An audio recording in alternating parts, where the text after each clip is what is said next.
Help support AMTV by becoming a patron, an AMTV staff member, and following us over on Twitter. Hi there guys, it's Adam Martyn here, and welcome back to another video, and today it's all about the mantra, survive till 2025. Now that already might sound quite bleak and a bit like, whatever do you mean? And I'm not saying it for me personally, it's pretty much the mantra that's been adopted by large chunks of the UK television and even the film industry as well. I think it's no secret that in the last half decade, particularly since the pandemic and then afterwards, there's been a lot of companies, both in production for TV and film in the UK, that have struggled and are still currently struggling. And I saw this article in The Guardian, which has the title, Survive to 2025, UK TV production firms fight to stay afloat during a slump, and the indies are pinning hopes on recovery as cash-strapped broadcasters slash commissioning, sending revenues plunging by £400 million. We've talked before about some of the bigger broadcasters like the BBC and Channel 4 and how they're slashing budgets and all that sort of stuff, but I feel the indie companies don't really get a lot either, because for them more than ever, this is hitting them hard. Let's have a read, shall we? It says, the UK's TV production sector has adopted the mantra survive to 2025 as a perfect storm of market pressures has led to a £400 million financial hole, leaving hundreds of small companies in a fight to stay afloat this year. This week, the industry body, PACT, which has 850 TV production companies as members, revealed that cash-strapped British broadcasters slashed spend on commissioning programmes last year to the lowest level since the height of the pandemic. Just to take you back, of course, during the pandemic where we weren't legally allowed to, be near each other, a lot of productions weren't able to make new episodes, a lot of projects got shelved, a lot of projects got cancelled. But at least that time, that was sort of forced upon them. But now it seems that, commissioning new programs is at the lowest level since the height of the pandemic. And now we aren't in the height of a pandemic. It's not a good look, and it's certainly not a good look for the indies either. The impact has left the hundreds of small independent TV producers, the indies, that make up 85% of the UK's production sector, scrabbling to make ends meet as they pin their hopes on a market recovery this year. I feel this doesn't get brought up enough. Like, as it says there, the indies make up such a big part of the UK's production sector, and without them, there'd be so many programs that I know you enjoy, that I'd enjoy, so many shows that wouldn't even make it to air, never mind be in development or whatsoever. They are such an integral part of the industry, and it seems, as someone who works within the industry as well, it seems like they're just being left out to dry constantly. Despite enjoying all-time record income at almost $4 billion in 2022, thanks to a post-COVID spending by broadcasters and streamers seeking to replenish and spruce up their programming catalogues, the financial downturn has been abrupt and precipitous. And look, to point out about money, yes, after the peak of COVID, did broadcasters spend a lot of money? Of course they did. They wanted to stockpile up, they wanted to have their catalogues filled out, and the indie companies greatly benefited from that. But it's also been no secret that since the peak of the pandemic, and with things like the war in Ukraine and other factors as well, the sheer cost of making television has skyrocketed. I've mentioned it a few times in videos on this channel, but ask anyone who works within the film and TV industry and they'll say the same. A lot of the reasoning why new programs aren't being commissioned is simply because of the cost, irrespective of any profits that were made in this, post-COVID boom, as it were. More than 70% of indies that took part in a recent survey by the industry body Indie Lab said they face the risk of closure by May next year, as in 2025, if there's not an improvement in market conditions. Over the past 2 years, many companies have either shut, merged with other labels, or stopped employing staff to produce new content, turning instead to monetizing their back catalogue. Now, monetizing your back catalogue isn't inherently a bad thing. I don't think that should be frowned upon. If you've got back catalogues worth of programming that you've made, then yeah, why not use them for financial purposes, especially if you're trying to keep afloat. But I have noticed the impact of that, and we did touch on this earlier in the year,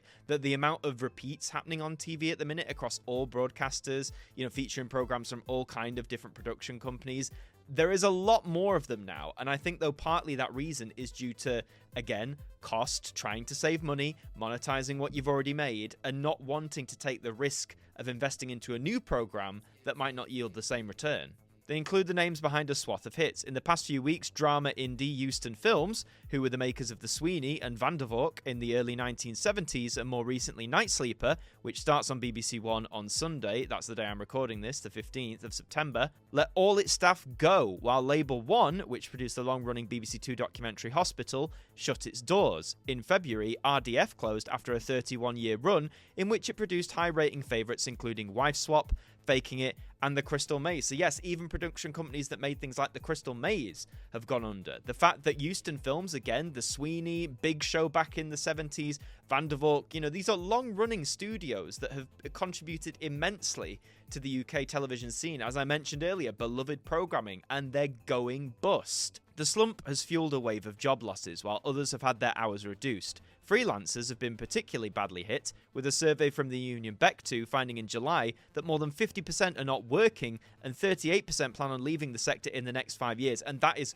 crushing. Now, again, I work in the industry as an actor. I'm not someone who works behind the scenes per se, or as a scriptwriter or a producer or anything like that, but actors are having this problem as well. Freelance, work, if companies don't have the resources or they don't want to make the investment into hiring freelancers, that's their income gone. And it's the same in acting. I've talked to many friends who are actors who have considered leaving the acting sector soon because it is just becoming so untenable. The fact that they're having to work so many other jobs just to make ends meet, there's no work coming through from the sector that they want to actually be in. It's dire. It's really dire. And particularly here, if Bec2 are saying that 38% of their freelancers that they've polled here plan on leaving the sector, that's only going to negatively impact the scene, for sure. Victoria Powell, who's the chief executive of Indie Lab, says it's pretty bad out there.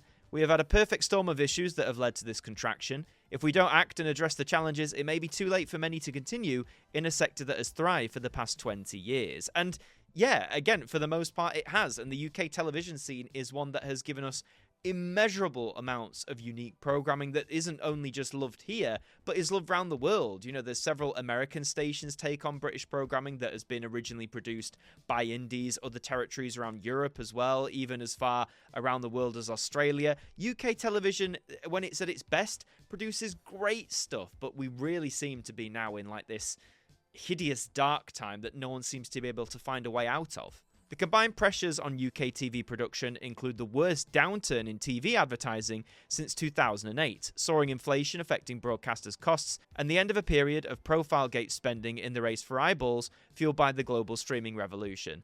A lot of obvious factors here. We recently did a video on the fact that junk food advertisements on TV are going to be only now allowed from post 9 PM past the watershed from next year.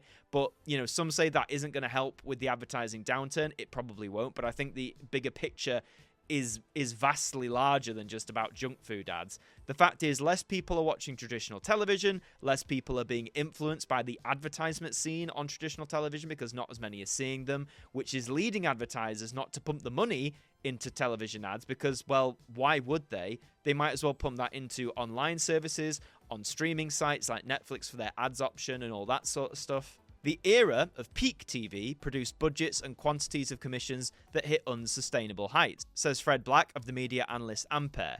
There was a content gold rush and production companies were taking the money on the table, but that was never going to last forever. It was a shock to see that change so rapidly last year. And it's interesting what he mentions here about the budgets and the quantities of these commissions. Remember when Netflix started doing their originals back in like 2013, whenever it was? But then they were pumping them out quick. It seemed like every week, sometimes almost every day, there was a new 6-8 episode TV show, there was a new original film, there was a new original documentary, there was a lot of new content. And because Netflix was the leader, particularly in the mid-2010s, I feel others followed suit. When Disney Plus launched, they've tried to do the same thing at the expense, you could argue, of some of their feature films.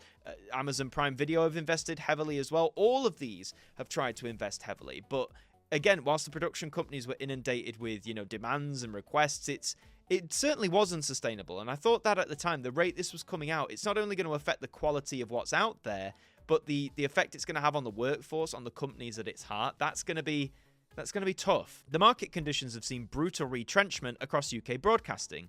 Earlier this year, ITV cut 200 jobs as part of a £50 million restructuring programme. Separately, Channel 4 announced it was to sell its £90 million London headquarters and lose 240 staff in the biggest round of job cuts in more than 15 years. Again, as we've mentioned before, even the big boys of broadcasting, they're They're feeling the pinch. The BBC, which has been making waves of job and programming cuts amid a license fee freeze, said in March that it needed to make annual savings of £700 million a year after a decline in its income of about 30% between 2010 and 2020. £700 million a year has to be saved. That is an immeasurable amount of money. Programs have been axed, staff have been laid off, services will shut down, services are moving online, as we've talked about. If the main national public broadcaster, the BBC, is facing stuff like this, yes, the license fee freeze does play into that. That's its own model. That's to be reviewed in years to come. But the fact is, just again, the cost of making TV is really driving everyone to scrimp where they can. International broadcasters have also cut back amid the decline in traditional TV viewing and a need to make heavily loss-making streaming services earn their keep, with Disney slashing content budgets by $3 billion and Warner Bros. Discovery in the midst of a $5 billion cutting drive. Yeah, if anyone didn't know, when streaming services often launch, they're often operating at a loss for a while. Disney Plus certainly was, I remember that. But again, the way they were plowing content budgets like to build everything up, of course they were going to be at a loss. Of course they were going to be heavily in debt. I think Netflix is practically running off its own debt, and should that ever catch up with it, it's in deep trouble. The knock-on effect on programme commissioning in the UK from domestic and international broadcasters has hammered the production industry. About 1,400 new TV series were greenlit in the UK in the boom of 2022, according to Ampere. That dropped to a little more than 1,200 last year, exacerbated by the Hollywood writers and actors strikes that halted US-funded titles being made in the UK. I must admit, that drop isn't as much as I thought, about, a little more than 1,200 from 1,400, so about 200, but the trend's going down. It ain't going up, it's not hovering, it's going down. The question is, was there a surge and are we now coming back to something more normal, or are we going backwards, says David Abraham, the founder of Wonderhood Studios, which has made shows including Super Surgeons and Evacuation for Channel 4 and Dodie, The Last Days of a Playboy for Paramount+.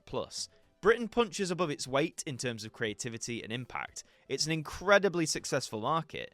Shows like Baby Reindeer show the replenishment of creativity in the UK system can find a global audience and have a global impact. I wouldn't say the market is easy or straightforward, but it is readjusting. That's an interesting way to look at it. He suggests here that, is this now just returning to a normal level, or is it going backwards? And I feel that's what needs to be analysed from years prior to 2022. And yes, Britain does very much punch above its weight, absolutely. When you think about it, we're a very small island, and when you compare us to Hollywood, in terms of just sheer money, we can't compete that way, but we have made these groundbreaking shows, these memorable shows that have been seen worldwide that people remember. So I'd argue that's something we absolutely need to preserve, we need to foster, we need to help thrive. However, that readjustment is not affecting UK producers equally, with smaller companies disproportionately hit. One production industry executive points out that daytime and lifestyle programming is facing significant pressure, despite being cheap to make, as broadcasters hope to minimise cuts to budgets for more premium shows that have more capacity to stand out and sell internationally. And this is a big stickler. Some people say that, daytime, lifestyle programming, that is just as important as your dramas. I do think the balance in your schedule absolutely helps, but there are some people out there who think it's a waste of time, waste of money. At the end of the day, it's all subjective to what you like. I particularly don't watch a lot, if any, daytime television. It's not really for me, but I know a lot of people who, if they work from home, they have it on in the background, or for like elder people, it's something that keeps them company during the day, like all the lifestyle stuff and the talk shows. And if they're going to be pushed aside for more premium shows that are designed to, yes, be more unique, which is great, but also to sell internationally, it just, for me at least, creates this ugly picture of like, oh, we're shafting a whole genre, a whole section of our offering just to potentially make more money overseas. But then again, as a business, if you're scrimping, if you're saving, if you're being hit by this, what can you do? That middle ground, the bread and butter sector, is being squeezed, says the executive, speaking anonymously. We're also seeing an increased focus on affordable drama series as value for money becomes a priority. And PAC's figures show that more than half of the revenue value of programme commissions in the biggest two genres, that being drama and then entertainment, went to the largest producers. And 90% of spend on drama commissions last year went to indies, with a turnover of more than 25 million. The impact has been asymmetrical, with the bigger production companies not showing a major impact, while the smaller producers have really felt it, says John McVeigh, the chief executive of Pact. And it's always the case, I think, with situations like this, that smaller companies, smaller operations are going to find that this hits them a lot more. If they don't have the budgets to compete, if they don't have the means to produce what is being asked of them, etc., then, like with some of these companies that we mentioned earlier, they're going to disappear. The drop in original commissions has hurt small to mid-sized companies that rely more heavily on winning new work, while bigger players who tend to have returning series to lean on are proving more resilient, McVeigh says. Even when times are hard, Channel 4's still going to keep commissioning a Gogglebox, isn't it? That's interesting, but I think he's also absolutely right. You know, if you're a production company in indie and you have this one big hit, say like Gogglebox, it's been running for so long now, but it's still very popular. It gets shown very regularly, if not every day, probably on Channel 4. If that's a reliant cash cow, you're going to milk that for all it's worth. So, yes, bigger companies that already have established hits or established series that can return, that are fairly, cost effective. Gogglebox must be cost effective. You take a few cameras, a few lights, set it up in people's houses, film them for a bit, edit it together. I imagine it's a relatively cheap show to make compared to, say, a costume drama that's 6 episodes and is going to cost you a lot of money. I can see why then now saying that bigger companies aren't feeling the impact as much, because a lot of them have returning series, a lot of them have sort of reliable sources of entertainment that they can put out and generate money from. Indie companies who might have just started up or are still looking for that one big hit, they might have produced stuff, but maybe it didn't go as big as they would have liked, or they haven't generated enough money, they're operating at a deficit. It's all these factors to play into it. Indie Labs Power would like to see regulation introduced by the government, which she suggests is more interested in the Hollywood production boom than the serious contraction in the homegrown market. It's no secret that the UK is used a lot by Hollywood to film. I think some of that is to do with potential tax breaks we might offer and stuff like that. Same with Ireland across the water as well. But also, we've got a lot of history here in the UK. We've got a lot of areas, a lot of locations that Hollywood like to use for various things, like various doubles of locations. And whilst, I get why governments, past and present, want to focus on that because that is driving more investment, that's driving more money, bigger money from Hollywood as well.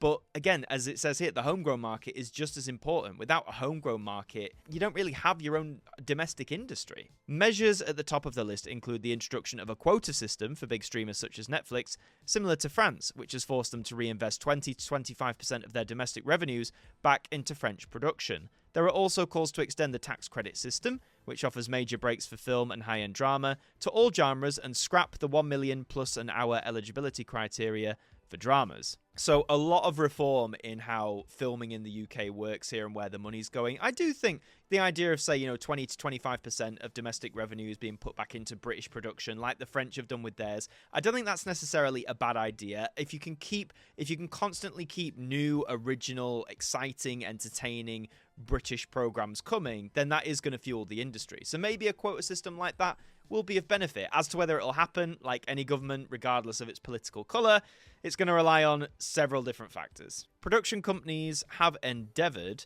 to diversify their businesses to stem the impact of the downturn. Pact recorded 51% growth last year in non-TV revenue from activities such as management and event production. The question is, how many will be able to make it to the other side, and whether the last 2 years mark the beginning of a trend of permanent decline or just a post-COVID correction. You'd really hope it's the post-COVID correction rather than a permanent decline. A permanent decline, that's not gonna benefit anyone in the industry. And about management and event production, I totally get why. Think again, the Crystal Maze, for example, that I don't know if it still does, but that had an experience you could go to. You could pay to basically take part in a version of the Crystal Maze. So I completely understand why indie companies want to set up these things to generate more income, because it's not coming from traditional telly. However, some signs of a possible recovery are starting to show. There were more commissions for unscripted shows in July and August than the same months last year, the first months this year to show annual growth according to Ampere. Meanwhile, commissions of scripted programming in August were higher than the same month last year, and in 2022 and 2021. January to August has also been the most prolific period for UK commissions by Netflix, while Channel 4 has resumed commissioning after instituting a freeze due to cost cutting. Netflix is wanting more programs. Channel 4 seems to have, got rid of this freeze. So maybe, summer of 2024 onwards, now maybe things are potentially looking up. I mean, it paints a more positive picture, but again, remember that tagline they said, survive to 2025? That's still very bleak. We're still a few months away from that year yet. There is a saying that's been going around the industry, survive to 2025 when things will hopefully improve. We're starting to see glimmers of light that indicate that may well be true. And you know what? If glimmers of light are there, that's great. As someone who works in the industry, I want a thriving UK TV scene. I want the production companies to thrive, from the smallest indie to the biggest broadcaster. I want to see people in work. I want to see new things being commissioned, both for me to enjoy them, hopefully for me to take part in as well. That's all good. It seems like, again, the way that rounds off, possibly we're nearing a turning point now. As in, things have been really dire and progressively getting dire for the last 2-3 years especially. But if people on the inside are saying, well, you know what, we're seeing glimmers of light, we just need to get to 2025 first, we need to see this year out, and hopefully things will improve. You've got commissioning numbers that are starting to go up, as it mentioned. So hopefully, let's put it this way, hopefully this will be the last time I have to make a video like this addressing the sort of dire state of the UK TV scene. Hopefully I can come back to you, say this time next year, or maybe even less, say 6 months from now, and say, do you know what? Things picked up. Things are getting better. Things are going to be all right. If that's going to happen, we'll have to wait and see. But that is all for this video. Thank you very much for watching. If you enjoyed it, please leave a like on the video. It does help us out. And subscribe as well, because we'd love to have you aboard here with us. And let me know what you think about this whole survive to 2025 thing. Do you think that the indies or the UK TV scene in general is going to get better come next year? Or do you think it's all a bit of wishful thinking? Do you think things are going to stay as they are, or God forbid, even get worse? Let me know all your thoughts down in the comments below. In the meantime, I've been Adam Martyn from AMTV. Thank you for joining me, and I'll see you next time.